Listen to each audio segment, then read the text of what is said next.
अचतुर्वदनो ब्रह्मा द्विबाहुरपरो हरिः अफाललोचनः शम्भुः भगवान् बादरायणः।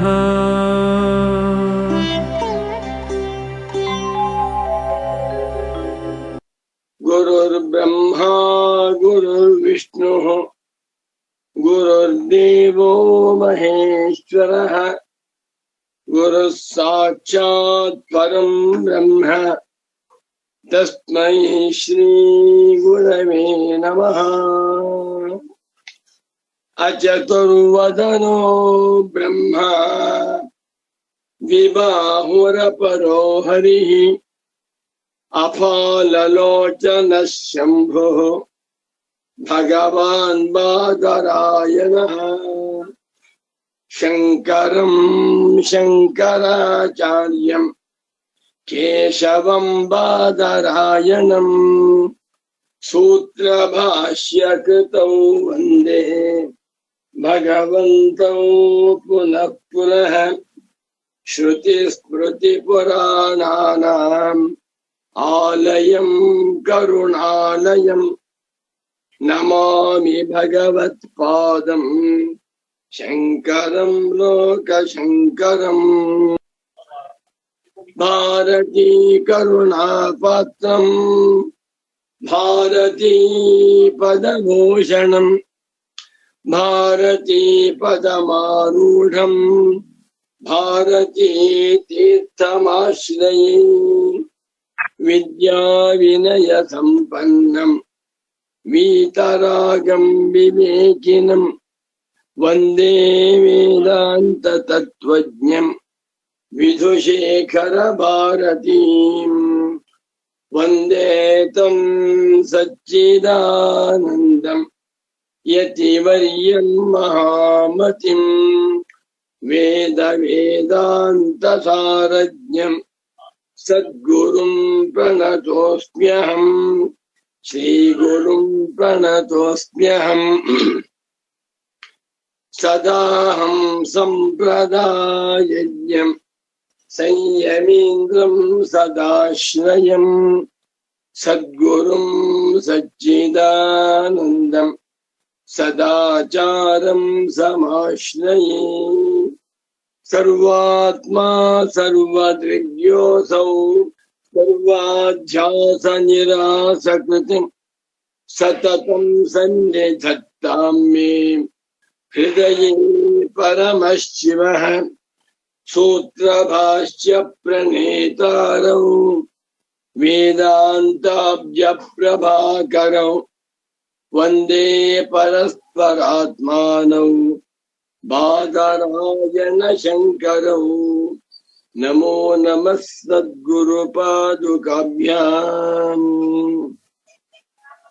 सद्गुरु भक्तರು ಭಗವದ್ಭಕ್ತರು ಶಂಕರ ಭಗವತ್ ಪೂಜ್ಯ ಪಾದಾಚಾರ್ಯರ ಪರಮ ಭಕ್ತರು ಆಗಿ ಅಧ್ಯಾಸ ಭಾಷ್ಯ ಗ್ರಂಥದ ತಾತ್ಪರ್ಯಾರ್ಥವನ್ನ ತಿಳಿದುಕೊಳ್ಳುತ್ತಿರುವಂತ ಜಿಜ್ಞಾಸು ಸಾಧಕರು ಆಗಿರುವ ವೇದಾಂತಿಗಳಾದ ಪ್ರೀತಿಯ ಆತ್ಮಸ್ವರೂಪಗಳಾದ ತಮ್ಮೆಲ್ಲರಿಗೂ ಇಂದಿನ ಸುಪ್ರಭಾತವನ್ನು ತಿಳಿಸುತ್ತಾ, ಇಂದು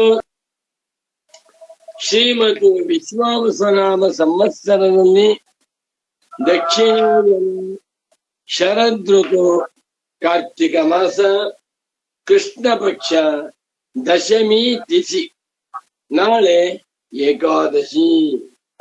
ಇಂದು ವಾರ ಶುಕ್ರವಾರ 2025 ಇಸ್ವಿ ನವೆಂಬರ್ ಮಾಹೆಯಲ್ಲಿ 14ನೇ ತಾರೀಖಿನ ಶುಕ್ರವಾರದ ಶುಭೋದಯವನ್ನು ಸುಪ್ರಭಾತವನ್ನು ಮಂಗಳ ಸುಪ್ರಭಾತವನ್ನು ತಮ್ಮೆಲ್ಲರಿಗೂ ಕೋರುತ್ತಾ ಇಂದಿನ ಅಧ್ಯಾಸ ಭಾಷ್ಯ ವ್ಯಾಖ್ಯಾ ಸುಗಮ ವ್ಯಾಖ್ಯಾನವನ್ನ ಚಿಂತನೆ ಮಾಡೋಣ. ಸುಗಮ ಉಪನ್ಯಾಸ ಕಾರ್ಯಕ್ರಮಕ್ಕೆ ಎಲ್ಲರಿಗೂ ಹೃತ್ಪೂರ್ವಕವಾದ ಪ್ರೇಮಪೂರ್ವಕವಾದ ಸುಸ್ವಾಗತ. ಕನ್ನಡದ ಪುಸ್ತಕ ಸುಗಮ ಗ್ರಂಥ.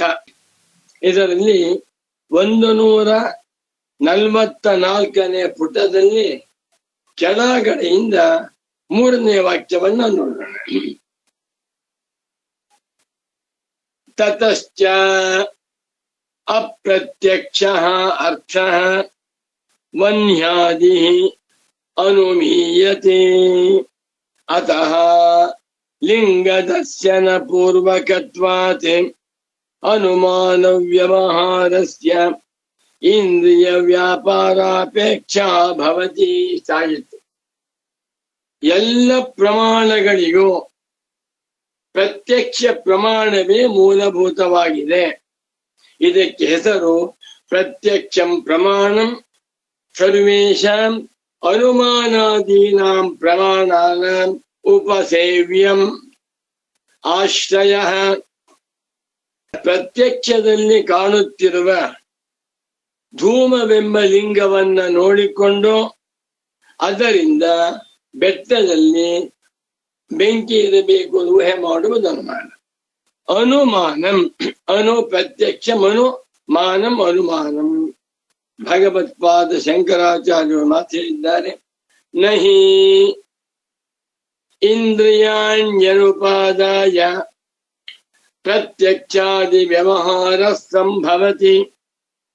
ಶಾಂಕರ ಭಾಷ್ಯ, ಅಮರ ಭಾಷ್ಯ, ಅದ್ಭುತವಾದ ಭಾಷ್ಯವಾಕ್ಯವಿದೆ. ನಹಿ ನೋ ಸಾಧ್ಯವಿದೆ.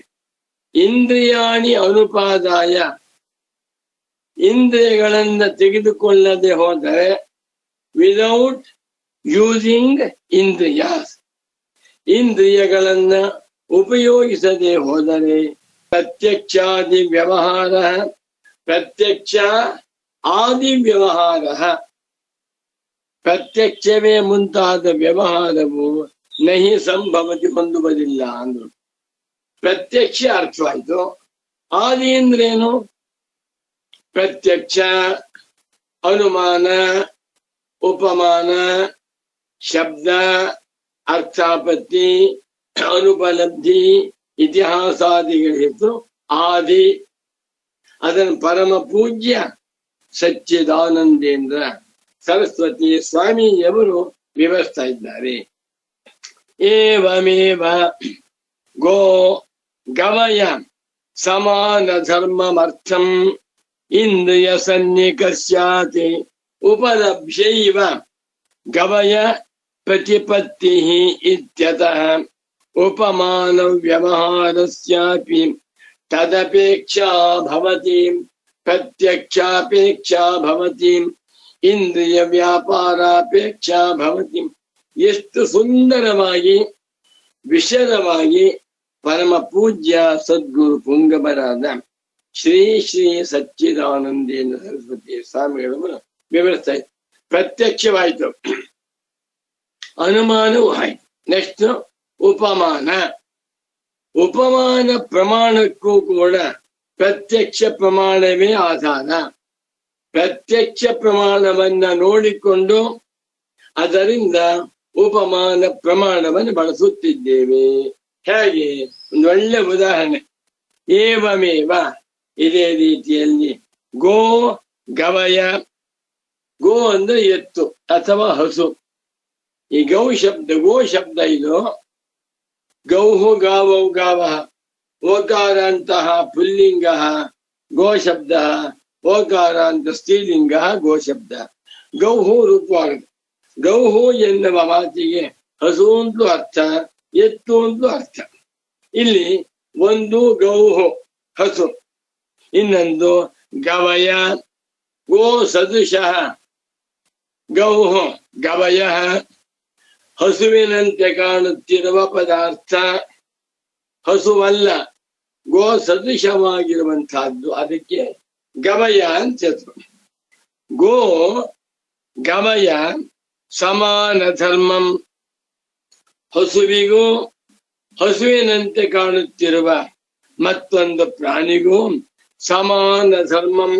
ಸಮಾನವಾಗಿರುವ ಧರ್ಮವನ್ನ ನೋಡಿಕೊಂಡು ಸಮಾನ ಧರ್ಮಂ ಅರ್ಥಂ ಇಂದ್ರಿಯ ಸನ್ನಿಕರ್ಷಾತೆ ಇಂದ್ರಿಯಗಳ ಸಂಬಂಧದಿಂದ ನೋಡಿಕೊಂಡು ಉಪಲಭ್ಯೈವ ಆ ಸಮಾನ ಧರ್ಮವನ್ನ ಕಂಡುಕೊಂಡೇ ಗಮಯ ಪ್ರತಿಪತ್ತಿ.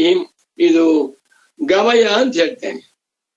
ಒಂದು ಹಸು, ಮತ್ತೊಂದು ಗವಯ, ಒಂದು ಎತ್ತು, ಮತ್ತೊಂದು ಗವಯ, ಎತ್ತಿನಂತೆ ತೋರ್ತೆ. ಈ ಉಪಮಾನ. ನಾ ಬೇರೆ ಉದಾಹರಣೆ ಕೊಡ್ತೇನೆ. ಇಬ್ಬರು ಸನ್ಯಾಸಿಗಳು ಬರ್ತಾ ಇದ್ದಾರೆ, ಅವಳಿ ಜವಳಿಯವರು.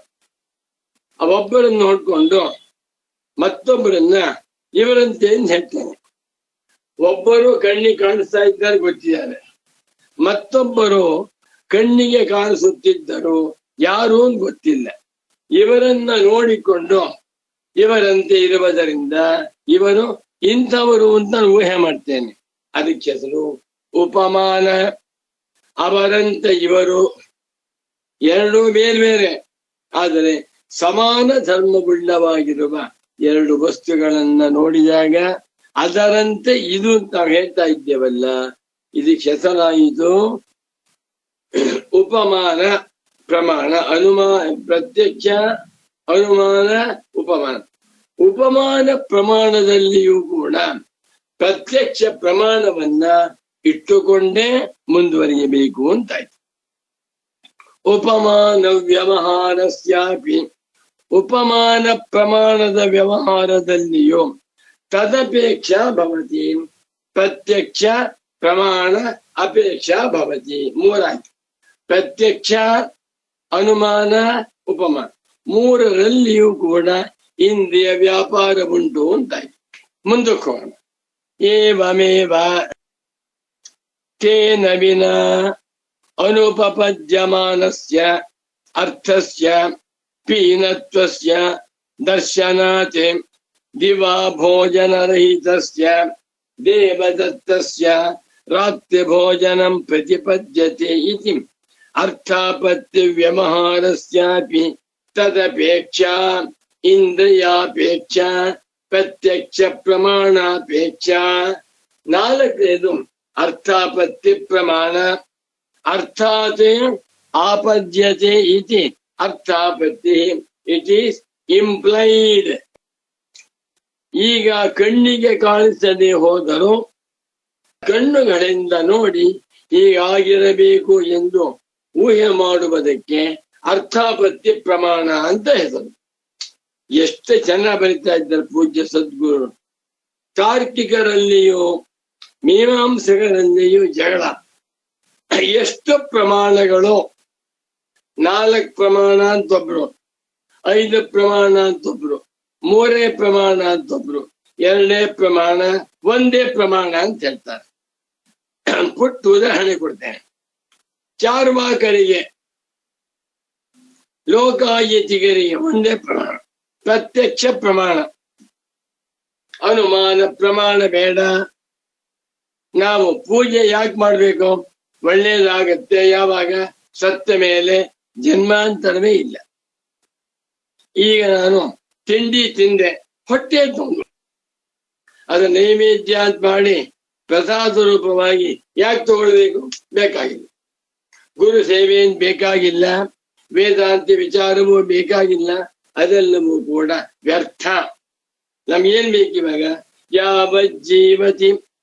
ಯಾವಜ್ಜೀವೇತ್ ಸುಖಂ ಜೀವೇತ್ ಋಣಂ ಕೃತ್ವಾ ಘೃತಂ ಪಿಬೇತೆ ಭಸ್ಮೀಭೂತಸ್ಯ ದೇಹಸ್ಯ ಪುನರಾಗಮನಂ ಕುತಃ. ಇದು 4 ಭಾಗ ಸಿದ್ಧಾಂತ.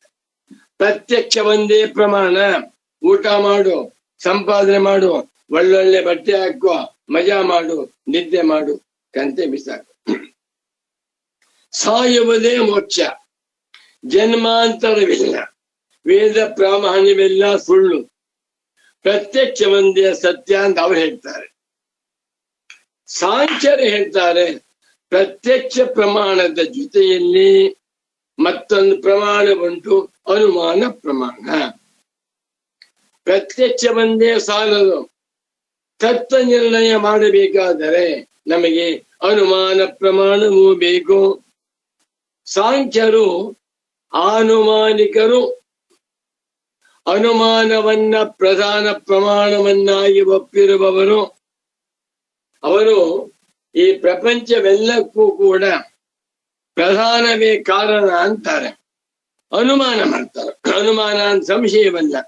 ಅನುಮಾನಂ ಆ ಪ್ರಕೃತಿ ಅಥವಾ ಪ್ರಧಾನ ಕರ್ತೃವಾಗಿದ್ದುಕೊಂಡು ಪುರುಷನಿಗೆ ಭೋಕ್ತೃತ್ವವನ್ನ ಕೊಡುತ್ತೇನೆ.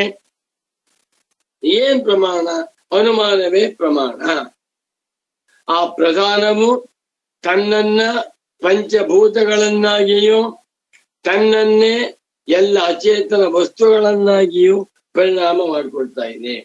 ಪಂಚ ವಿಷಯ ಅದು ಪ್ರಕೃತಿಯೇ, ಪಂಚ ಇಂದ್ರಿಯ ಅದು ಪ್ರಕೃತಿಯೇ, ಮನಸ್ಸು ಬುದ್ಧಿ ಶರೀರ ಎಲ್ಲವೂ ಪ್ರಕೃತಿಯ ಕಾರ್ಯ. ಹೇಗೆ ಹೇಳ್ತಾ ಇದ್ದೀರಾ? ಅನುಮಾನ ಪ್ರಮಾಣದಿಂದ. ಮತ್ತು ಸಾಂಖ್ಯರು ವೇದ ಪ್ರಾಮಾಣ್ಯವನ್ನು ಶಬ್ದ ರೂಪದಿಂದ ವೇದ ಗೌರವ ಅಂತಲ್ಲ, ಶಬ್ದ ಪ್ರಾಮಾಣ್ಯಂ ವೇದವನ್ನ ವೇದಾಂತಿಗಳು ಒಪ್ಪಿಕೊಂಡಿರುವಂತೆ, ಪೂರ್ವ ಮೀಮಾಂಸೆಗಳು ಒಪ್ಪಿಕೊಂಡಿರುವಂತೆ ಅಪೌರುಷೇಯ ಅಂತ ಒಪ್ಪಿಲ್ಲ. ಆಯ್ತು, ವೇದಗಳಿಗೂ ಕೂಡ 10% ಪ್ರಾಮಾಣ್ಯವನ್ನು ಕೊಡೋಣ ಅಂತಾರೆ. ಯಾರು? ಸಾಂಖ್ಯರು. ತಾರ್ಕಿಕರು ಮಹಾಬುದ್ಧಿವಂತರು, ನೈಯಾಯಿಕರು ಮತ್ತು ವೈಶೇಷಿಕರು ಇವರು ಪ್ರತ್ಯಕ್ಷವನ್ನು, ಅನುಮಾನವನ್ನು ಮತ್ತು ಶಬ್ದವನ್ನು, ಉಪಮಾನವನ್ನು ಪ್ರಮಾಣ ಅಂತ ಒಪ್ಪುತ್ತಾರೆ. ಮೀಮಾಂಸಕರು ಪ್ರತ್ಯಕ್ಷ, ಅನುಮಾನ, ಉಪಮಾನ, ಅರ್ಥಾಪತ್ತಿಯನ್ನು ಒಪ್ತಾರೆ. ವೇದಾಂತಿಗಳು ಕೂಡ ಎಲ್ಲ ಪ್ರಮಾಣಗಳನ್ನು ಒಪ್ಪಿರ್ತಾರೆ. ವೇದಾಂತಿಗಳು ಅದ್ವೈತಿಗಳಾದ ಶಂಕರ ಭಗವತ್ ಪೂಜ್ಯಪಾದಾಚಾರ್ಯರು ಪ್ರತ್ಯಕ್ಷ ಪ್ರಮಾಣ, ಅನುಮಾನ ಪ್ರಮಾಣ, ಉಪಮಾನ ಪ್ರಮಾಣ, ಅರ್ಥಾಪತ್ತಿ, ಅನುಪಲಬ್ಧಿ ಎಲ್ಲವನ್ನು ಒಪ್ಪಿಕೊಂಡು ಇದರ ಮೇಲೆ ಅದ್ವೈತವನ್ನು ಅರ್ಥ ಮಾಡಿಕೊಳ್ಳಬೇಕಾದರೆ ಈ ಪ್ರಮಾಣಗಳಿಂದ ಉಪಯೋಗವಿಲ್ಲ. ಅನುಭವ ಇದನ್ನು ಯಾರು ಹೇಳಿಲ್ಲ. ಅನುಭವಾವಸಾನತ್ವಾತ್ ಭೂತ ವಸ್ತು ವಿಷಯತ್ವಾಚ ಬ್ರಹ್ಮಜ್ಞಾನಸ್ಯ. ಬ್ರಹ್ಮಸೂತ್ರ ಶಾಂಕರ ಭಾಷ್ಯ 1:1:2 ದಯವಿಟ್ಟು ಆ ವಾಕ್ಯವನ್ನ ನೋಡ್ಬಿಟ್ಟು ನಾನು ಫೋನ್ ಮಾಡಿ. 1:1:2 ಯಾವ ಸೂತ್ರ? ಓಂ ಜನ್ಮಾದ್ಯಸ್ಯ ಯತಃ. ಅಲ್ಲಿ ರೆಕಾರ್ಡ್ ಮಾಡಿದ್ದ ಶಂಕರ. ಅನುಭವ ಎನ್ನುವಂತಹದ್ದು ಒಂದು ಮುಖ್ಯವಾದ ಪ್ರಮಾಣ. ಈ ಪ್ರಪಂಚವೆಲ್ಲವೂ ನಾನೇ, ನನ್ನಿಂದ ಪ್ರಪಂಚ, ನಾನು ನಿಜವಾಗಿ ಅಕರ್ತೃವು ಅಭೋಕ್ತೃವೂ ಆಗಿರುವ ಅಸಂಸಾರಿಯಾದ ಆತ್ಮ. ಏನ್ ಪ್ರಮಾಣ? ಸಾರ್ವತ್ರಿಕ ಅನುಭವವೇ ಪ್ರಮಾಣ. ಸಾರ್ವತ್ರಿಕ ಪರಿಪೂರ್ಣ ಅನುಭವದ ಮಹತ್ವವನ್ನ ತೋರಿಸಿಕೊಟ್ಟಂತವರೇ ಪರಮ ಪೂಜ್ಯ ಶ್ರೀ ಶ್ರೀ ಶ್ರೀ ಸಚ್ಚಿದಾನಂದೇಂದ್ರ ಸರಸ್ವತಿ ಸ್ವಾಮಿಗಳು. ಇಷ್ಟು ಸಾಕು. ಇವಾಗ ಅರ್ಥಾಪತ್ಯ ಪ್ರಮಾಣವು ಹೇಳ್ತೇನೆ. ಅರ್ಥಾದಾಪದ್ಯತೆ ಇಟ್ ಈಸ್ ಇಂಪ್ಲೈಡ್. ಇದು ಶತ್ರು ಸ್ವಾಮೀಜಿ ಹೇಳ್ತಾ ಇದ್ದು the proof of implication. The proof of implication. ಬಾ ಏವಂ ತೇನ ವಿನ ಅನುಪಪದ್ಯಮಾನಸ್ಯ ಅರ್ಥಸ್ಯ. ಇದು ಹೀಗಾಗದೆ ಹೋದರೆ ಹೊಂದುತ್ತಿರಲಿಲ್ಲ. ಏವಂ ತೇನ ವಿನ ಅದಿಲ್ಲದೆ ಹೋಗಿಬಿಟ್ಟಿದ್ದಿದ್ರೆ ಅನುಪಪದ್ಯಮಾನಂ ಹೊಂದತ್ತಿರಲಿಲ್ಲ ಅನ್ನುವಂತ ಅರ್ಥವನ್ನು ಇಟ್ಕೊಂಡು ಒಂದು ಉದಾಹರಣೆ. ದೇವದತ್ತೋ ಪೀನಃ. ಪೀನಃ ಅಂದ್ರೆ ದಪ್ಪನಾಗಿದ್ದಾನೆ, ಆರೋಗ್ಯವಾಗಿದ್ದಾನೆ. ಗುರುಗಳು ಶಿಷ್ಯನ ಹೇಳಿದ್ರು, ಇನ್ಮೇಲೆ ನೀನು ಮಧ್ಯಾಹ್ನದ ಊಟ ಮಾಡಬೇಡಪ್ಪ ಅನ್ಬಿಟ್ರು. ಅವನಿಗೆ ಗುರುವಿನ ಮಾತಿನಲ್ಲಿ ತುಂಬಾ ವಿಶ್ವಾಸ, ಬಿಟ್ಬಿಟ್ಟ. 1 ತಿಂಗಳು ಊಟ ಮಾಡಲಿಲ್ಲ. ಆದರೆ ದಪ್ಪದಾಗೇ ಇದ್ದಾನೆ. ದಪ್ಪನಾಗಿರುವುದನ್ನ ಕಂಡು ಇವನು ಹಗಲತ್ತು ಊಟ ಮಾಡ್ತಾ ಇಲ್ಲ, ರಾತ್ರಿ ಊಟ ಮಾಡ್ತಾ ಇದ್ದಾನೆ ಊಹೆ ಮಾಡ್ಬೇಕು. ಇವನು ಊಟವನ್ನೇ ಮಾಡದೆ ಹೋಗಿ ಬಿಟ್ಟಿದ್ದರೆ ಇವನಿಗೆ ಈ 50 kg ತೂಕ ಇದ್ದ 1 ತಿಂಗಳು ಮುಂಚೆ. 1 ತಿಂಗಳಾಯ್ತು, ಈಗ 51 kg ಆಗಿದೆ. 51 kg ಆಗಬೇಕಾದ್ರೆ ರಾತ್ರಿ ಊಟ ಮಾಡ್ತಾ ಇದ್ದಾನೆ. ಊಟವನ್ನೇ ಮಾಡದೆ ಹೋಗಿ ಬಿಟ್ಟಿದ್ದಿದ್ರೆ ಇವನು 49 kg 48 kg ತೂಕ ಆಗ್ಬೇಕಾಗಿದೆ. ಯಾಕೆ? ಅನ್ನಮಯಂ ಹಿ ಸೌಮ್ಯಮನ ಆಪೋಮಯ ಪ್ರಾಣ.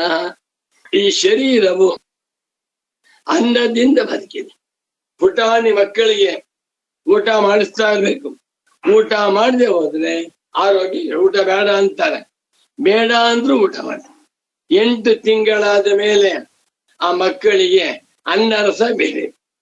ಬಲಾತ್ಕಾರವನ್ನಾದ್ರೂ ಮಾಡಿ ಹಾಡು ಹೇಳುತ್ತಾ ಟಿವಿ ತೋರಿಸುತ್ತಾ ಮೊಬೈಲ್ ಕೈ ಕೊಟ್ಟು ಊಟ ಮಾಡಿಸ್ತಾರೆ. ಯಾಕೆ? ಅನ್ನತಿನ ಶರೀರ ಬದುಕಿದೆ. ದೇವದತ್ತನು ಗುರುಗಳ ಮಾತಿನಂತೆ ಮಧ್ಯಾಹ್ನದ ಸಮಯದಲ್ಲಿ ಊಟವನ್ನ ಮಾಡುತ್ತಿಲ್ಲ, ಕರೆಕ್ಟ್. ಆದರೆ ದುಂಡ್ಗಿದ್ದಾನೆ, ಗುಂಡ್ಗಿದ್ದಾನೆ, ದಪ್ಪನಾಗಿದ್ದಾನೆ, ಶಕ್ತಿವಂತನಾಗಿದ್ದಾನೆ ಎಂದರೆ ರಾತ್ರಿ ಊಟ ಮಾಡ್ತಾ ಇರ್ಬೇಕು. ಅಥವಾ ಭಿಕ್ಷಾನ್ನ ಊಟ ಮಾಡದೆ ಹೋಟ್ಲು ಹೋಗಿ ಊಟ ಮಾಡ್ತಿರ್ಬೇಕು. ಅಥವಾ ದ್ರಾಕ್ಷಿ, ಕಿತ್ಲೆ ಹಣ್ಣು, ಆಪಲ್ಲು ಏನೋ ತಿಂತಾ ಇರ್ಬೇಕು. ಯಾಕೆ? ಪೀನತ್ವಸ್ಯ ದೇವದತ್ತ ಪೀನ ಪೀನೋ ದೇವದತ್ತ. ದೇವದತ್ತೆ ಪೀನತ್ವಂ ದೃಶ್ಯತೆ. ಪೀನತ್ವಂ ಅಂದ್ರೇನು? ದುಂಡಾಗಿರ್ಬೇಕೆ, ದಪ್ಪನಾಗಿರ್ಬೇಕೆ ಎನ್ನುವಂತಹದ್ದು ದರ್ಶನಾತ್ ಕಾಣುತ್ತಿರುವುದರಿಂದ ದಿವಾ ಭೋಜನ ರಹಿತಸ್ಯ ದೇವದತ್ತಸ್ಯ ದಿವಾ ಭೋಜನಂ. ದಿವ ಎನ್ನುವಂತಹದ್ದು ಆಕಾರ ಅಂತ ಸ್ತ್ರೀಲಿಂಗವಲ್ಲ. ದಿವ ಎನ್ನುವಂತಹದ್ದು ಅವ್ಯಯ. ದಿವಾ ಭೋಜನಂ, ದಿವಾ ಭೋಜನಂ ಯಸ್ಯ ಸಹ ದಿವಾ ಭೋಜನ. ದಿವಾ ಭೋಜನಂ ದಿವಾ ಭೋಜನಂ. ಹಗಲು ಹೊತ್ತು ಮಾಡುವ ಊಟ. ರಹಿತಸ್ಯ ಅದಿಲ್ಲ. ಹಗಲು ಹೊತ್ತು ಊಟ ಮಾಡ್ತಾ ಇದೆಯಾ ಮಧ್ಯಾಹ್ನ ಸಮಯದಲ್ಲಿ? ಇಲ್ಲ ಗುರುಗಳೇ, ಸತ್ಯವನ್ನೇ ಹೇಳ್ತಾರೆ. ಮಧ್ಯಾಹ್ನದ ಸಮಯದಲ್ಲಿ ಹಗಲು ಹೊತ್ತಿನಲ್ಲಿ ಊಟವನ್ನ ಮಾಡದೆ ಹೋದರೂ ನೋಡಿ, ಭೋಜನ ರಹಿತಸ್ಯ ದೇವದತ್ತಸ್ಯ ರಾತ್ರಿ ಭೋಜನಂ ಪ್ರತಿಪದ್ಯತೆ. ರಾತ್ರಿಯಲ್ಲಿ ಊಟವನ್ನ ಮಾಡುತ್ತಿದ್ದಾನೆ ಎಂದು ಅರ್ಥಾಪತ್ತಿ ವ್ಯವಹಾರ. ಗುರುಗಳು ಕೇಳಿದರು, ಏನೋ ಮಗು, ನಾನು ಊಟ ಮಾಡಬೇಡ ಅಂತ ಹೇಳಿದ್ದೆ ಮಧ್ಯಾಹ್ನದೊತ್ತು, ಊಟ ಮಾಡ್ತಾ ಇದೀಯ? ಇಲ್ಲ ಗುರುಗಳೇ, ಯಾವತ್ತಿ ಊಟ ಮಾಡ್ಬೇಕು, ಭಿಕ್ಷಾನ್ನ ತಿನ್ಬೇಡ ಅಂತ ಹೇಳಿದ್ರು ಅವತ್ತಿಂದ ನಾನು ಭಿಕ್ಷಾನ್ನವನ್ನು ತಿಂತಾ ಇಲ್ಲ.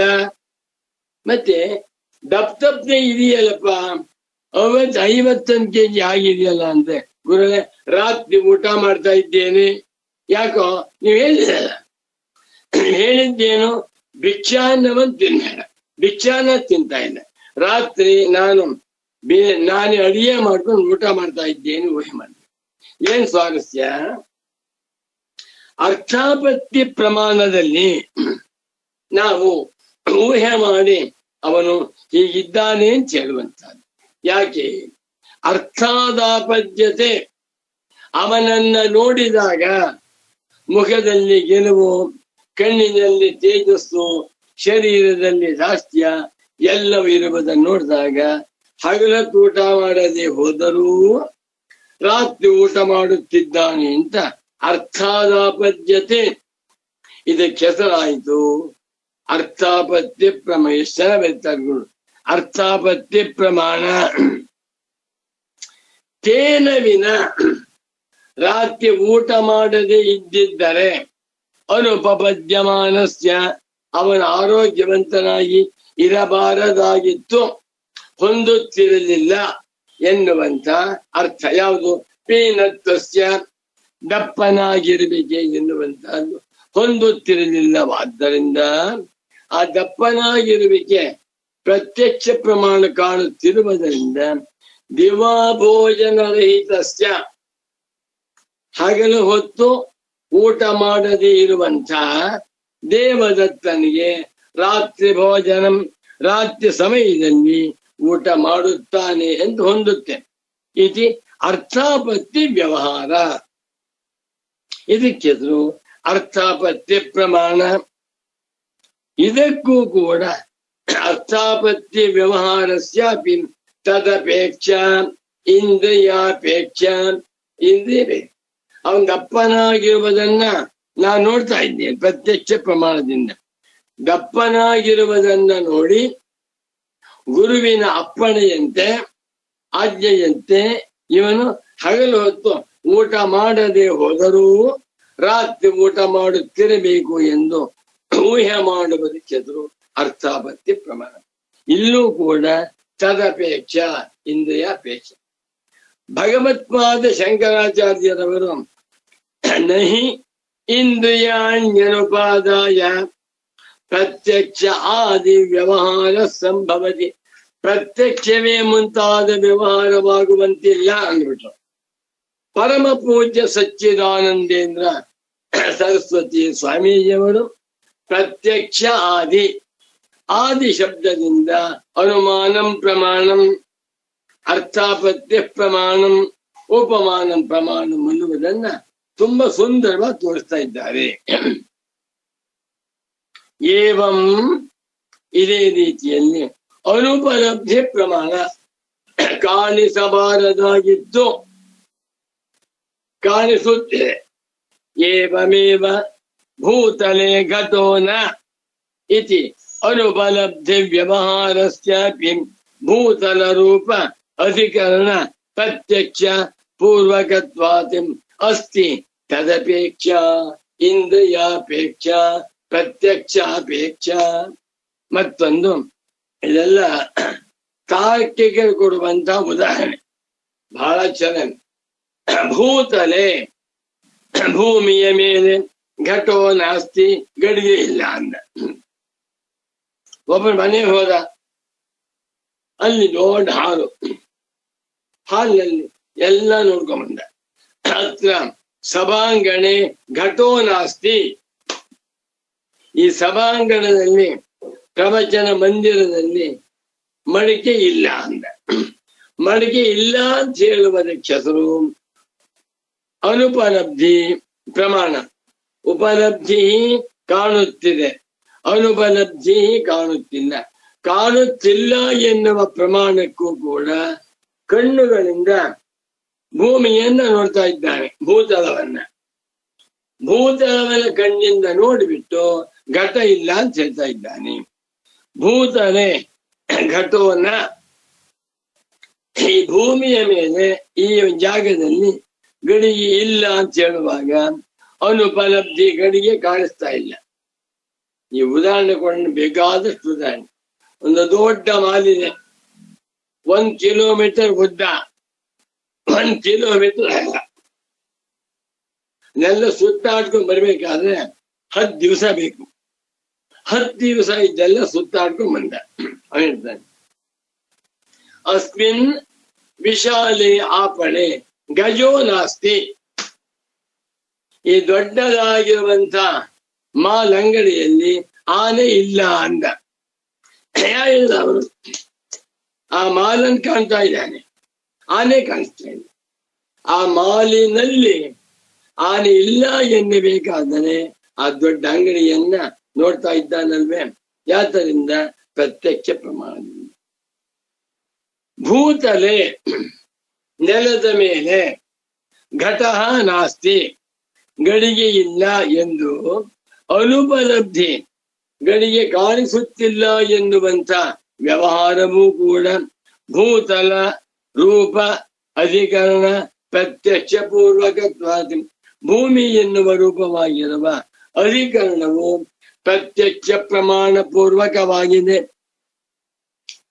ಭೂಮಿ ಜಾಗವನ್ನ ನೋಡ್ತಾ ಇದೆ ಕಣ್ಣಿನಿಂದ ನೋಡುತ್ತಾ, ಇಲ್ಲಿ ಆನೆ ಇಲ್ಲ, ಇಲ್ಲಿ ಗಡಿಗೆ ಇಲ್ಲ, ಇಲ್ಲಿ ಬ್ರಹ್ಮಸೂತ್ರ ಭಾಷ್ಯ ಪುಸ್ತಕವಿಲ್ಲ ಅಂತ ಹೇಳುವಾಗಲೂ ಕೂಡ ಅನುಪಲಬ್ಧಿ ಪ್ರಮಾಣ, ಅನುಪಲಬ್ಧಿ ಪ್ರಮಾಣಕ್ಕೂ ತದಪೇಕ್ಷ ಪ್ರತ್ಯಕ್ಷ ಪ್ರಮಾಣಾಪೇಕ್ಷ ಇದನ್ನೇ ಭಗವತ್ಪಾದ ಶಂಕರಾಚಾರ್ಯರವರು ನಹಿ ಇಂದ್ರಿಯಾಣ್ಯನುಪಾದಾಯ ಪ್ರತ್ಯಕ್ಷ ಆದಿ ವ್ಯವಹಾರ ಸಂಭವತಿ. ಎಷ್ಟು ಚೆನ್ನಾಗಿ ವಿವರಿಸ್ತಾ ಇದ್ದೇನೆ. ಇಂದ್ರಿಯಗಳನ್ನ ತೆಗೆದುಕೊಳ್ಳದೆ ಹೋದರೆ, ಇಂದ್ರಿಯಗಳನ್ನ ಬಳಸಿಕೊಳ್ಳದೆ ಹೋದರೆ ಪ್ರತ್ಯಕ್ಷವೇ ಮುಂತಾದ ವ್ಯವಹಾರವು ಹೊಂದುವುದಿಲ್ಲ ಎಂದಿದ್ದಾರೆ. ಆದಿ ಶಬ್ದದಿಂದ ಅನುಮಾನಂ, ಉಪಮಾನಂ, ಅರ್ಥಾಪತ್ತಿ, ಅನುಪಲಬ್ಧಿ ಎನ್ನುವಂತ ಪ್ರಮಾಣಗಳನ್ನು ತೆಗೆದುಕೊಳ್ಳಬೇಕು. ಎಲ್ಲ ಪ್ರಮಾಣ ವ್ಯವಹಾರಗಳಿಗೂ ಇಂದ್ರಿಯ ವ್ಯಾಪಾರ ಬೇಕೇ ಬೇಕು. ತದೇವಂ, ಹೀಗೆ ಇಂದ್ರಿಯ ವ್ಯಾಪಾರಂ ಅನುಪಾದಾಯ ಪ್ರತ್ಯಕ್ಷಾದಿ ವ್ಯವಹಾರ ನ ಸಂಭವತಿ ಇತಿ ಸ್ಥಿತಂ. ಎಷ್ಟು ಚೆನ್ನಾಗಿ ಬರೀತಾ ಇದ್ದಾರೆ. ಪರಮ ಪೂಜ್ಯ ಶ್ರೀ ಶ್ರೀ ಶ್ರೀ ಸಚ್ಚಿದಾನಂದೇಂದ್ರ ಸರಸ್ವತಿ ಸ್ವಾಮಿಗಳವರಿಗೆ ಈ ಪಾಠ ಬೋಧನ ಕ್ರಮ ಚೆನ್ನಾಗಿ ಒಲಿದು ಬಿಟ್ಟಿದೆ. ಪೂಜ್ಯ ಸದ್ಗುರುಗಳು ಪೂರ್ವಾಶ್ರಮದಲ್ಲಿ ಉಪಾಧ್ಯಾಯರೇ ಆಗಿದ್ದರು. ಆದ್ರಿಂದ ಆ ಉಪಾಧ್ಯಾಯ ಅನುಭವದಿಂದ ತುಂಬಾ ಸೊಗಸಾಗಿ ಬಿಡಿಸಿ ಹೇಳ್ತಾರೆ. ಇಷ್ಟು ಚೆನ್ನಾಗಿ ಅಧ್ಯಾಸ ಭಾಷ್ಯದ ಅರ್ಥವನ್ನು ಹೇಳುವಂತ ವಿದ್ವಾಂಸರು ಪ್ರಪಂಚದಲ್ಲಿ ಯಾರೂ ಇಲ್ಲ. ಒಟ್ಟಿನಲ್ಲಿ ತದೇವಂ, ಹೀಗೆ ಇಂದ್ರಿಯ ವ್ಯಾಪಾರ ಅನುಪಾದಾಯ, ಇಂದ್ರಿಯಗಳ ವ್ಯಾಪಾರವನ್ನ ತೆಗೆದುಕೊಳ್ಳದೆ, ಇಂದ್ರಿಯ ವ್ಯಾಪಾರಗಳನ್ನು ಉಪಯೋಗಿಸದೆ ಹೋದರೆ ಪ್ರತ್ಯಕ್ಷಾದಿ ವ್ಯವಹಾರ, ಪ್ರತ್ಯಕ್ಷ, ಅನುಮಾನ, ಉಪಮಾನ, ಅರ್ಥಾಪತ್ತಿ, ಅನುಪಲಬ್ಧಿ, ಈ ವ್ಯವಹಾರವು ನ ಸಂಭವತಿ, ಸಂಭವಿಸುವಂತಿಲ್ಲ ಎಂದು ಸ್ಥಿತಂ ಸಿದ್ಧಂ, ಸಿದ್ಧವಾಯ್ತು. ಅತ್ರ ಇಷ್ಟೆಲ್ಲ ಹೇಳಿಬಿಟ್ಟು ಒಂದು ವಿಮರ್ಶೆ ಮಾಡ್ತಾ ಇದ್ದಾರೆ ಪೂಜ್ಯ ಸದ್ಗುರು. ಅತ್ರ ಯದ್ಯಪಿ ವಾದಿನಃ ಪ್ರತ್ಯಕ್ಷಾದೀನಾಂ ಸಂಖ್ಯೇಯತ್ತಾಯಾಂ ಸಂಖ್ಯಾ ಇಯತ್ತಾಯಾಂ ಲಕ್ಷಣ ಪರಿಷ್ಕಾರೇ ಚ ವಿಪ್ರತಿಪದ್ಯಂತೆ ತಥಾಪಿ ಸಾಕ್ಷಾದ್ವಾ ಪ್ರಣಾಳಿಕಯಾ ವಾ ಇಂದ್ರಿಯಾಣಾಂ ವ್ಯಾಪಾರಂ ಅಪುರಸ್ಕೃತ್ಯ ಪ್ರಮಾಣ ವ್ಯವಹಾರ ನೈವ ಭವತಿ ಇತ್ಯತ್ರತೋ ನ ಕಸ್ಯಚಿತ್ ವಿಮತಿರ್ಭವತಿ. ಬಾ, ಒಂದೇ ಒಂದು ವಾಕ್ಯ ಅರ್ಥ ಹೋಯ್ತು ನನಗೆ.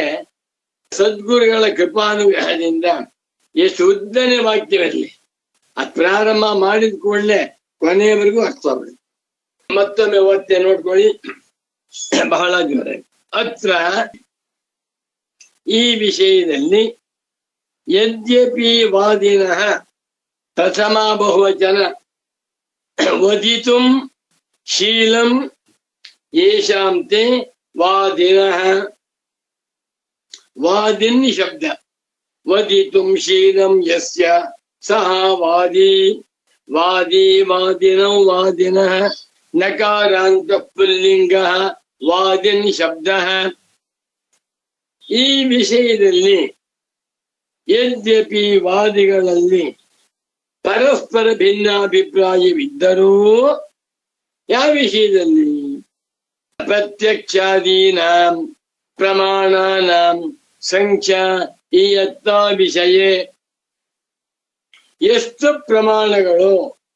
ಒಂದು ಪ್ರಮಾಣದ, ಎರಡು ಪ್ರಮಾಣಗಳ, ಮೂರು ಪ್ರಮಾಣಗಳ, 4, 5, 6, 7 ಪ್ರಮಾಣಗಳ ಸಂಖ್ಯಾ, ಸಂಖ್ಯಾ ಅಂದ್ರೆ ನಮ್ಮ ಅದೇ ಈ ಎತ್ತ ಇಷ್ಟು ಪ್ರಮಾಣಗಳ ಸಂಖ್ಯೆ ಇಷ್ಟು ಎನ್ನುವ ವಿಷಯದಲ್ಲಿ, ಮತ್ತು ಲಕ್ಷಣ ಪರಿಷ್ಕಾರೇವ, ಆ ಲಕ್ಷಣಗಳ ಪರಿಷ್ಕಾರ, ಪ್ರತ್ಯಕ್ಷಂ ನಾಮ ಕಿಂ, ಅನುಮಾನಂ ನಾಮ ಕಿಂ, ಉಪಮಾನಂ ನಾಮ ಕಿಂ, ಅರ್ಥಾಪತ್ಯನಾಮ ಕಿಂ ಒಂದು ಲಕ್ಷಣಗಳ ವಿಷಯದಲ್ಲಿಯೂ ಕೂಡ ಯದ್ಯಪಿ ವಾದಿನಃ ವಿಪ್ರತಿಪದ್ಯಂತೆ ಹೇಳಿಬಿಟ್ಟೆ.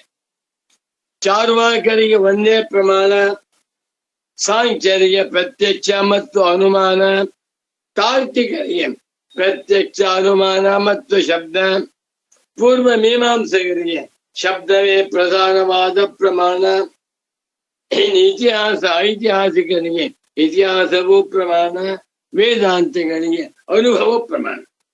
ಹೀಗೆ ಲಕ್ಷಣಗಳಿಷ್ಟು ಎನ್ನುವ ವಿಷಯದಲ್ಲಿ, ಲಕ್ಷಣಗಳ ಪರಿಷ್ಕಾರದ ವಿಷಯದಲ್ಲಿಯೂ ಕೂಡ ಯದ್ಯಪಿ ವಾದಿನಃ ವಿಪ್ರತಿಪದ್ಯಂತೆ, ವಾದಿಗಳು ಪರಸ್ಪರವಾಗಿ ವಿರುದ್ಧವಾಗಿ ಹೇಳುತ್ತಿದ್ದಾರೋ, ವಿರುದ್ಧಂ ಪ್ರತಿಪದ್ಯಂತೆ ಏಕಮೇವ ಪ್ರಮಾಣಂ ಪ್ರಮಾಣದ್ವಯಂ ಪ್ರಮಾಣತ್ರಯಂ ಪ್ರಮಾಣ ಚತುಷ್ಟಯಂ ಎಂದು ಭಿನ್ನ ಭಿನ್ನವಾಗಿ ಹೇಳುತ್ತಿದ್ದಾರಾದರೂ ತಥಾಪಿ ನೋಡಿ ಶರವೇ ಸಾಕ್ಷಾತ್ ಪ್ರಣಾಳಿಕೆಯಾವ ಇಂದ್ರಿಯಾಣಾಂ ವ್ಯಾಪಾರಂ ಅಪುರಸ್ಕೃತ್ಯ ಪ್ರಮಾಣ ವ್ಯವಹಾರ ನೈವ ಭವತಿ. ನೇರವಾಗಿ ಅಥವಾ ಪರಂಪರೆಯಿಂದ ಇದನ್ನ ಎಲ್ಲರೂ ಒಪ್ಪಿಕೊಳ್ತಾರೆ. ಪ್ರಮಾಣಗಳ ಸಂಖ್ಯಾ ವಿಷಯದಲ್ಲಿ, ಪ್ರಮಾಣಗಳ ಲಕ್ಷಣದ ವಿಷಯದಲ್ಲಿ ವಾದಿಗಳು ಭಿನ್ನ ಭಿನ್ನವಾಗಿ ಹೇಳುತ್ತಾರೆ. ಆದರೂ ಈ ವಿಷಯದಲ್ಲಿ ಮಾತ್ರ ಎಲ್ಲರೂ ಒಪ್ಪಿಕೊಳ್ತಾರೆ. ಯಾವುದು? ಇಂದ್ರಿಯಾಣ ವ್ಯಾಪಾರ ಅಪುರಸ್ಕೃತ್ಯ, ಇಂದ್ರಿಯಗಳ ವ್ಯಾಪಾರವನ್ನ ಸ್ವೀಕಾರ ಮಾಡದೆ, ಇಂದ್ರಿಯಗಳನ್ನ ಇಟ್ಟುಕೊಳ್ಳದೆ ಹೋದರೆ ಪ್ರಮಾಣ ವ್ಯವಹಾರವು ನೈವ ಭವತಿ, ಇಲ್ಲವೇ ಇಲ್ಲ. ಇತ್ಯರ್ಥೋ ಈ ವಿಷಯದಲ್ಲಿ ಯಾವ ವಾದಿಗಳಿಗೂ ಕೂಡ ವಿಮತಿ ಇಲ್ಲ. ಇದನ್ನ ಎಲ್ಲ ವಾದಿಗಳು ಕೂಡ ನೇರವಾಗಿ ಒಪ್ಕೊಳ್ತಾರೆ. ಅಥವಾ ಪ್ರಣಾಳಿಕೆಯ ಅಂದರೆ ಪರಂಪರೆಯಿಂದ, ಒಂದು ಸಾಕ್ಷಾತ್ತಾಗಿ ಮತ್ತೊಂದು ಪರೋಕ್ಷವಾಗಿ ಎಲ್ಲರೂ ಒಪ್ಕೊಳ್ತಾರೆ. ಒಂದು ಉದಾಹರಣೆ ಕೊಡ್ತೇನೆ. ಗೃಹಸ್ಥರು, ಸನ್ಯಾಸಿಗಳು, ಬ್ರಹ್ಮಚಾರಿಗಳು, ಬಡವರು, ಶ್ರೀಮಂತರು, ಹೆಂಗಸರು, ಗಂಡಸರು, ಭಿಕ್ಷುಕರು, ದೊಡ್ಡವರು, ಎಲ್ಲರೂ ದುಡ್ಡನ್ನು ಒಪ್ಕೊಳ್ತಾರೆ. ದುಡ್ಡನ್ನ ಬೇಡ ಎನ್ನುವಂಥವ್ರು ಯಾರೂ ಇಲ್ಲ. ಗೃಹಸ್ಥರು ಬಾಯ್ಬಿಟ್ಟು ಹೇಳ್ತಾರೆ, ನಮ್ಗೆ ಹಣ ಬೇಕು, ಹೆಂಡತಿ ಸಾಕ್ಬೇಕು, ಮಕ್ಕಳು ಸಾಕ್ಬೇಕಾದ್ರಿಂದ ಹಣ ಬೇಕು ಅಂತ ಡೈರೆಕ್ಟ್ ಆಗಿ ಹೇಳ್ತಾರೆ. ಸನ್ಯಾಸಿಗಳು ನಮಗೆ ಹಣ ಬೇಡ್ರಪ್ಪ, ನಾವು ಸನ್ಯಾಸಿಗಳಾದ್ರಿಂದ ಹಣ ಮುಟ್ಟೋದಿಲ್ಲ ಅಂತಾರೆ. ಆದರೂ ಕೂಡ ಶಿಷ್ಯರ ಮುಖಾಂತರ ಧನ ಸಂಗ್ರಹವನ್ನ ಮಾಡಿ ಬಿಲ್ಡಿಂಗ್ ಕಟ್ಟಿಸ್ತಾರೆ. ನಮ್ಗೇನ್ ಬೇಕಾಗಿಲ್ಲ, ಲೋಕ ಕಲ್ಯಾಣಕ್ಕೋಸ್ಕರವಾಗಿ ಅಂತ ಹೇಳ್ತಾರೆ. ಸನ್ಯಾಸಿಗಳು ಹಣ ಬೇಡ ಅಂತ ಹೇಳುವುದಕ್ಕೆ ಪರಂಪರೆಯಿಂದ ಅವರು ಹಣ ಬೇಕು ಅಂತ. ಗೃಹಸ್ಥರು ಡೈರೆಕ್ಟ್ ಹೇಳ್ತಾರೆ, ನಂಗೆ ಹಣ ಬೇಕು, ಬೇಡ ಅಂತ ಹೇಳಿ ಉಪನ್ಯಾಸ ಮಾಡ್ತಾ ಇದ್ದೇನೆ, ನಂಗೆ ದುಡ್ಡು ಬೇಕು. ಸಂಗೀತ ಹೇಳ್ತಾ ಇದ್ದೇನೆ, ನಂಗೆ ದುಡ್ಡು ಬೇಕು. IT ಫ್ಯಾಕ್ಟರಿನಲ್ಲಿ 10 ಗಂಟೆ ಕೆಲಸ ಮಾಡಿದೆ, ನಂಗೆ ದುಡ್ಡು ಬೇಕು. ದುಡ್ಡಿಗಾಗಿಯೇ ನಾನು ಎಲ್ಲಾ ವ್ಯವಹಾರಗಳನ್ನು ಮಾಡುತ್ತಿದ್ದೇನೆ ಎಂದು ಸಾಕ್ಷಾತ್ ಹೇಳ್ತಾರೆ. ಸನ್ಯಾಸಿಗಳು ನಮ್ಗೇನ್ ಬೇಕಾಗಿಲ್ಲ ಸ್ವಾಮಿ, ನಮ್ಗೇನ್ ಮಾಡಕ್ ಹಣ ಇಟ್ಕೊಂಡು, ಆದರೆ ಆಶ್ರಮಕ್ಕೆ ಬೇಕು ಅಂತ ಅವರು ಹೇಳ್ತಾರೆ. ಪ್ರಣಾಳಿಕೆಯ ಹೀಗೆ ಪ್ರಣಾಳಿಕೆಯಾವ ಸಾಕ್ಷಾತ್ವ ಎಲ್ಲರೂ ಕೂಡ ಇಂದ್ರಿಯಗಳು ವ್ಯಾಪಾರ ಮಾಡದೆ ಹೋದರೆ ಯಾವ ವ್ಯವಹಾರವೂ ಆಗುವುದಿಲ್ಲ ಎನ್ನುವುದನ್ನ ಎಲ್ಲರೂ ಒಪ್ಕೊಳ್ತಾರಾದ್ರಿಂದ ಈ ವಿಷಯದಲ್ಲಿ ನಕಸ್ಯಚಿತ್ ವಾದಿನ ಯಾವ ವಾದಿಗೂ ವಿಮತಿ ಇಲ್ಲ ಅನ್ಬಿಟ್ರು. ನನಗೆ ತುಂಬಾ ಆನಂದವಾಗ್ತಾ ಇದೆ. ಎರಡೂ ಕಣ್ಣುಗಳಲ್ಲಿ ಆನಂದ ಬಾಷ್ಪ ಬರ್ತಾ ಇದೆ. ಆ ಪರಮ ಪೂಜ್ಯ ವಯೋವೃದ್ಧರಾದ ಸಚ್ಚಿದಾನಂದೇಂದ್ರ ಸರಸ್ವತಿ ಸ್ವಾಮಿಗಳವರು ಶಂಕರರ ಹೃದಯವನ್ನ ಪ್ರವೇಶ ಮಾಡಿ, ಶಂಕರ ಹೃದಯವನ್ನ ನಮ್ಮಂಥ ಮುಮುಕ್ಷು ಜನಗಳಿಗೆ ಇದು ಕೊಡ್ತಾ ಇದ್ದಾನೆ. ಬಾ ಅತಃ ಪ್ರಮಾಣ ಲಕ್ಷಣ ಸಂಖ್ಯಾದಿ ನಿರ್ಧಾರಣೆ ನಾಸ್ತಿ ಅಸ್ಮಾಕಂ ನಿರ್ಭರಃ ಇತಿ ಜ್ಞೇಯಂ. ಅತಃ ಆದ್ದರಿಂದ ಪ್ರಮಾಣ ಲಕ್ಷಣ ಪ್ರತ್ಯಕ್ಷ ಅನುಮಾನದ ಲಕ್ಷಣವೇನು, ಅನುಮಾನ ಪ್ರಮಾಣದ ಲಕ್ಷಣವೇನು, ಉಪಮಾನ ಪ್ರಮಾಣದ ಲಕ್ಷಣವೇನು ಎನ್ನುವ ವಿಷಯದಲ್ಲಾಗಲಿ, ಸಂಖ್ಯಾದಿ ಎಷ್ಟು ಪ್ರಮಾಣಗಳನ್ನ ಯಾರ್ಯಾರು ಒಪ್ಪಿಕೊಂಡಿದ್ದಾರೆ ಈ ವಿಷಯದಲ್ಲಾಗಲಿ, ಅಸ್ಮಾಕಂ ನಮಗೆ ನಾಸ್ತಿ ನಿರ್ಭರ, ನಾಸ್ತಿ ತಾತ್ಪರ್ಯಂ, ನಾಸ್ತಿ ಆದರ. ನಮಗೆ ಇಲ್ಲಿ ಈ ವಿಷಯ ಬೇಕಾಗಿಲ್ಲ. ಸುಮ್ಮನೆ ಆದಿ ಶಬ್ದದಿಂದ 5-6 ಪ್ರಮಾಣಗಳನ್ನು ತೋರಿಸಿದ್ದೇವೆ. ಹಾಗೆ ಪ್ರಮಾಣ ಅಂತೇನು ಹೇಳಿ, ಪ್ರತ್ಯಕ್ಷ ಪ್ರಮಾಣದ ಲಕ್ಷಣವನ್ನು ನಾವು ಹೇಳುವುದಿಲ್ಲ. ಅದನ್ನು ಹೇಳುವುದಕ್ಕೆ ತಾರ್ಕಿಕರಿದ್ದಾರೆ. ಇಂದ್ರಿಯೈಹಿ ವಿಷಯ ಸನ್ನಿಕರ್ಷ ಪ್ರಮಾಣ ಪ್ರತ್ಯಕ್ಷಂ. ನಿಮಗೆ ಈ ಪ್ರಮಾಣಗಳ ಲಕ್ಷಣಗಳು ಬೇಕಾದರೆ ತಾರ್ಕಿಕರ ದರ್ಶನವನ್ನು ಧ್ಯಾನ ಮಾಡಿ. ಪ್ರಮಾಣಗಳು ಎಷ್ಟು ಯಾರ್ಯಾರು ಒಪ್ಕೊಂಡಿದ್ದಾಗ ಬೇಕಾದ್ರೆ ಬೇರೆ ಶಾಸ್ತ್ರ ಆ ವಿಷಯದಲ್ಲಿ ನಮಗೆ ಆಧಾರವಿಲ್ಲ. ಪ್ರಮಾಣ ವಿಷಯೇವ, ಪ್ರಮಾಣ ಲಕ್ಷಣದ ವಿಷಯದಲ್ಲಾಗಲಿ, ಸಂಖ್ಯಾದಿ ಯಾರು ಯಾರು ಎಷ್ಟು ಪ್ರಮಾಣಗಳನ್ನ ಹೇಗೆ ಒಪ್ಕೊಂಡಿದ್ದಾರೆ ಎನ್ನುವುದನ್ನ ನಿರ್ಧಾರಣೆ ಮಾಡುವ ವಿಷಯದಲ್ಲಿಯೇ ಅಸ್ಮಾಕಂ ನಮಗೆ ನಿರ್ಭರ ತಾತ್ಪರ್ಯವು ನಾಸ್ತಿ ಇಲ್ಲ ಎಂದು ನೀವು ತಿಳ್ಕೊಳ್ರಿ. ಏನ್ ವಿವರವಾಗಿ ಹೇಳಲೇ ಇಲ್ವಲ್ಲ ಸ್ವಾಮೀಜಿ ನೀವು? ಸಾಂಖ್ಯರು ಎಷ್ಟು ಪ್ರಮಾಣಗಳನ್ನ ಒಪ್ಪಿಕೊಂಡಿದ್ದಾರೆ, ಪೂರ್ವ ಮೀಮಾಂಸಕರು ಎಷ್ಟು ಪ್ರಮಾಣಗಳನ್ನ ಒಪ್ಪಿಕೊಂಡಿದ್ದಾರೆ, ಅವರ ಪ್ರಕಾರ ಪ್ರಮಾಣದ ಲಕ್ಷಣಗಳೇನು ಎನ್ನುವುದನ್ನ ನೀವು ಹೇಳಲೇ ಇಲ್ವಲ್ಲ. ಅದು ಬೇಕಾಗಿಲ್ಲ. ಇಲ್ಲಿ ಬೇಕಾದ್ದೇನು? ನಹಿ ಇಂದ್ರಿಯಾಣ್ಯನುಪಾದಾಯ ಪ್ರತ್ಯಕ್ಷಾದಿ ವ್ಯವಹಾರ ಸಂಭವತಿ. ಶಾಂಕರ ಭಾಷ್ಯ. ಪ್ರತ್ಯಕ್ಷ ಆದಿ ವ್ಯವಹಾರ, ಆದಿ ಶಬ್ದದಿಂದ ಶಂಕರರ ಮನಸ್ಸಿನಲ್ಲಿ ಈ ಎಲ್ಲ ಪ್ರಮಾಣಗಳು ಇವೆ ಅನ್ನುವುದನ್ನ ತೋರಿಸುವುದಷ್ಟರಲ್ಲಿಯೇ ನಮಗೆ ತಾತ್ಪರ್ಯವೇ ಹೊರತು ಬೇರೆ ವಿಷಯದಲ್ಲಿ ಅಲ್ಲ ಎಂದು ಜ್ಞೇಯಂ. ನೀವು ದಯವಿಟ್ಟು ತಿಳ್ಕೊಳ್ಬೇಕು. ನಾನು ಅಸ್ತ್ವನಾಮೈತತ್ ಕಥಮೇತಾವತ ಪ್ರಮಾಣಾನ ಅವಿದ್ಯಾ ಪರಸ್ತರತ್ವಮಿತಿ. ಶ್ರೀರಾಮ್ ಜಯರಾಮ್.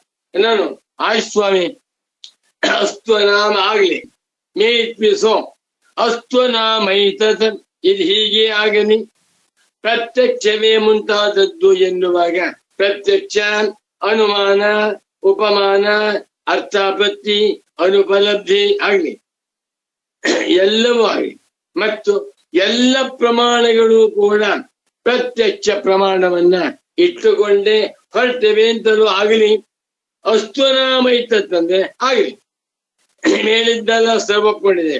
ಇಷ್ಟು ಮಾತ್ರದಿಂದ ಕಥಂ ಏತಾವತ ವಿವರಣೆನ, ಇಷ್ಟು ಹೇಳಿದ್ದರಿಂದ ಪ್ರಮಾಣಾನ ಅವಿದ್ಯಾ ಪುರಸ್ತತ್ವ ಕಥಂ.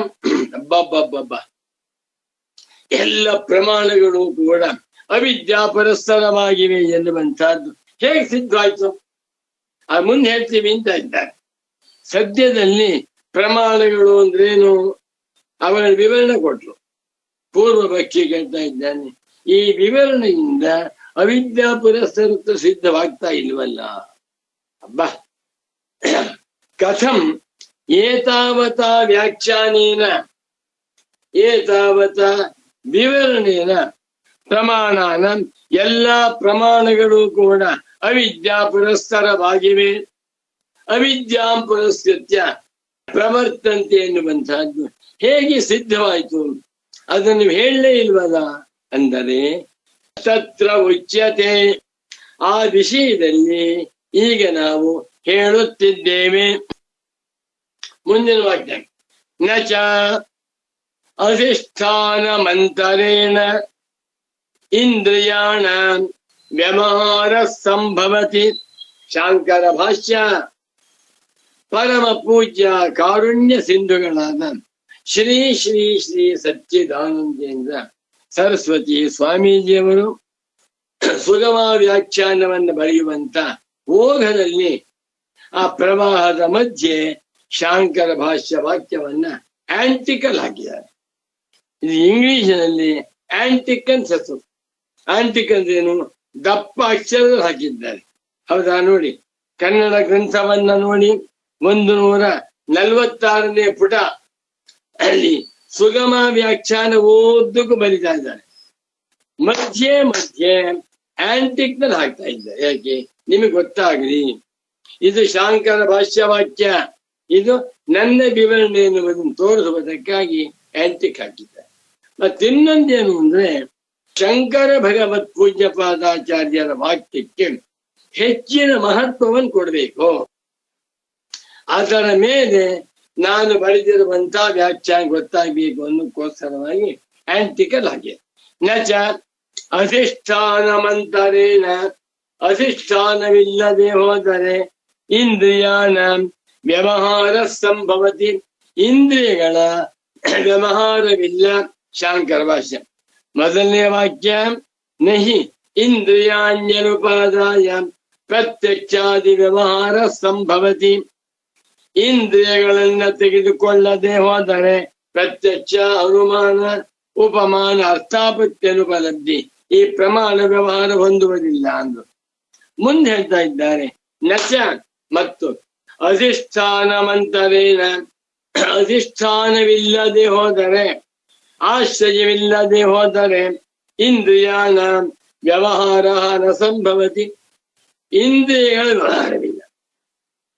ಇಂದ್ರಿಯಗಳು ತಮ್ಮ ತಮ್ಮ ವ್ಯಾಪಾರವನ್ನ ಮಾಡಬೇಕಾದರೆ ಅವುಗಳಿಗೆ ಒಂದು ಆಶ್ರಯ ಬೇಕು. ಅದ್ಯಾವುದು? ಅದೇ ಶರೀರ.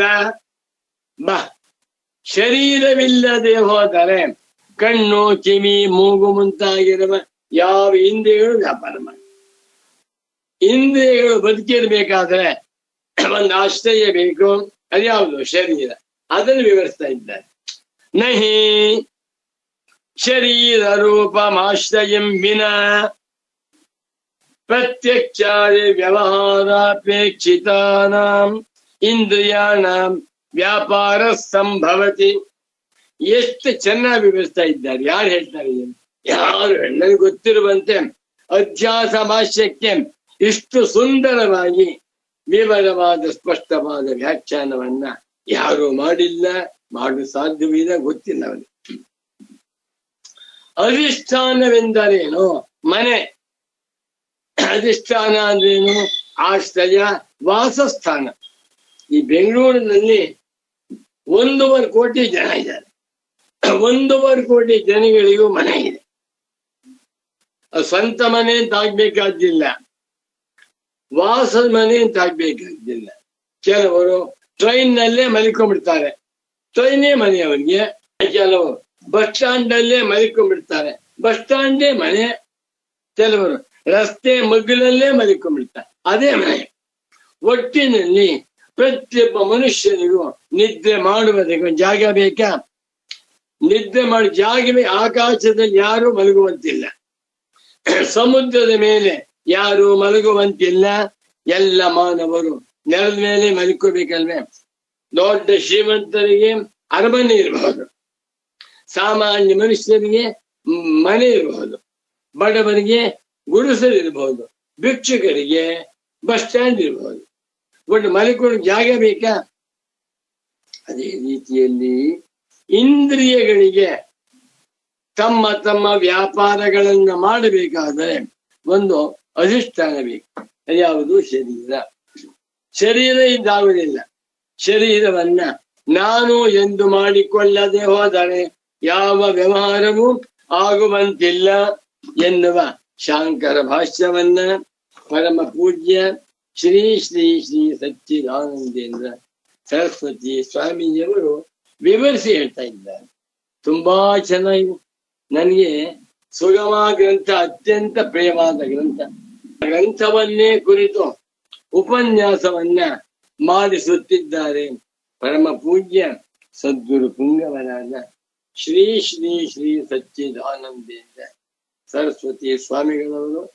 ಇಂಥ ಮಹಾತ್ಮರಿಗೆ, ಇಂಥ ಸದ್ಗುರು ಪುಂಗವರಿಗೆ, ಇಂಥ ಕಾರುಣ್ಯ ಸಿದ್ಧಗಳಿಗೆ, ಇಂಥ ಅಧ್ಯಾಸ ಭಾಷ್ಯ ವ್ಯಾಖ್ಯಾನಕಾರರಿಗೆ ಕೃತಜ್ಞತಾಪೂರ್ವಕವಾದ ಭಕ್ತಿಪೂರ್ವಕವಾದ ಸಾಷ್ಟಾಂಗ ಪ್ರಣಾಮಗಳನ್ನ ಸಮರ್ಪಿಸುತ್ತಾ ಇಂದಿನ ಕಾರ್ಯಕ್ರಮವನ್ನು ಇಲ್ಲಿಗೆ ಸಂಪನ್ನಗೊಳಿಸುತ್ತಿದ್ದೇನೆ.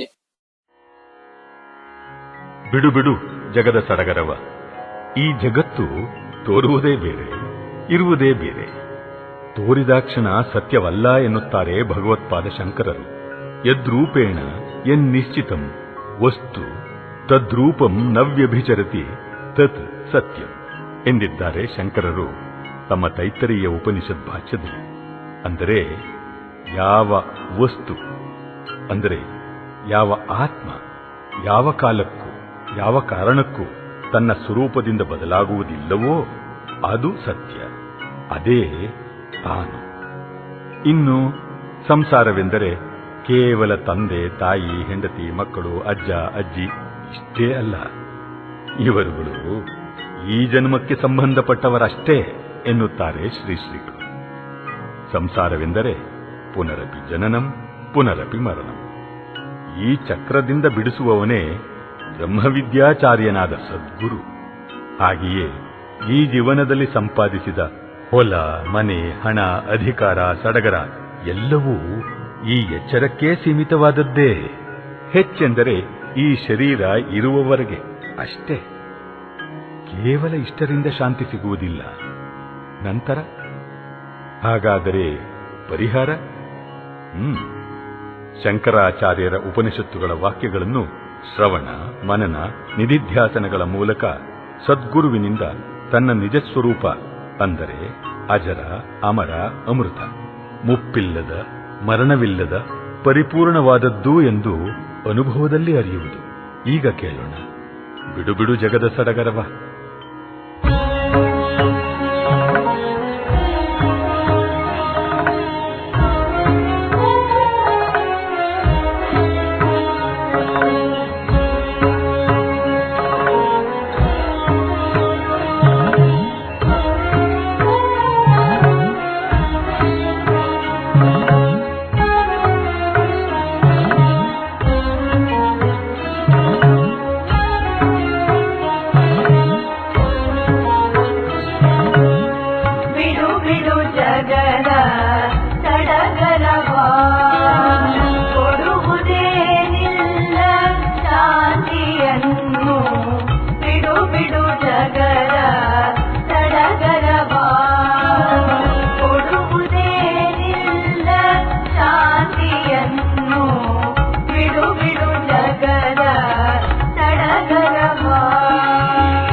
ಮಹದಧಿಕಾರ ಹೊಲೆಯ ಸಂಸಾರವ ತಿಳಿದು ನೋಡು.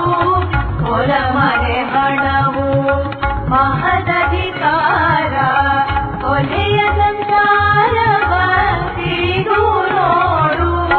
ಬಿಡು ಬಿಡು ಜಗದ ಸಡಗರವ, ಬಿಡು ಬಿಡು ಜಗದ ಸಡಗರವ.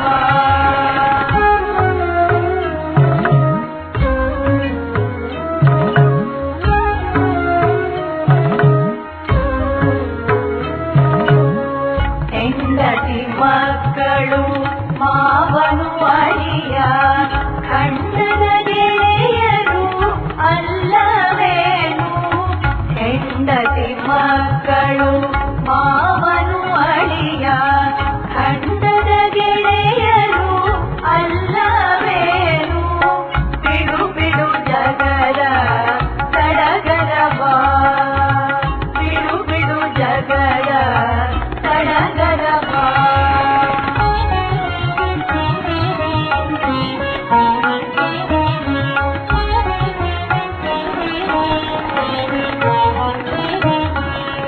ವೇದ್ಯೆಯು ಬುದ್ಧಿ ಕೌಶಲವೆಲ್ಲ ಬುದ್ಧಿರಗಲ್ಲ ಓದುವಲ್ಲ. ವಿದ್ಯೆಯು ಬುದ್ಧಿ ಕೌಶಲವೆಲ್ಲ ಹುಟ್ಟಿದ ಕಲ್ಲ